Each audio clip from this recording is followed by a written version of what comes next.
तुम्हारा हिंदू धर्म कहता है कि आत्मा अमर है, तो अगर मैं किसी को मार दूं तो मुझे इसमें दोष कैसा लग सकता है, या मेरा इसमें क्या अपराध है, क्योंकि मैंने तो किसी को मारा ही नहीं है, आत्मा तो अमर है।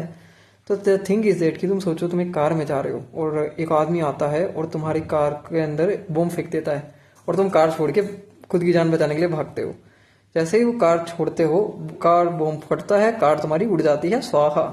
तो क्या अब वहां का जो शासन है, जो राजा है, वो तुम्हें उस आदमी को दंडित नहीं करेगा क्योंकि तुमने कार फोड़ दी उस बंदे की? द सेम थिंग हैपेंस कि जो शरीर है वो आत्मा की सवारी है। अगर तुम किसी के शरीर को नुकसान पहुंचाओगे तो तुम्हें उसके लिए दंड मिलेगा। अगर राजा नहीं देगा, राजा दे दे तो बढ़िया है, राजा नहीं देगा तो परमात्मा देंगे।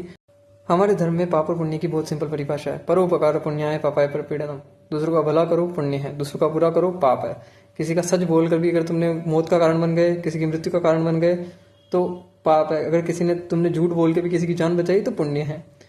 तो किसी इंसान के शरीर को मारकर ना सिर्फ तुम उस इंसान को दुख दे रहे हो, उस आत्मा को दुख पहुंचा रहे हो कि तुमने उसके शरीर का नाश कर दिया जिससे उसको प्रियता थी बहुत ज्यादा, उल्टा तुम उसके प्रियजनों का, उसके परिवारजनों को भी दुख पहुंचा रहे हो।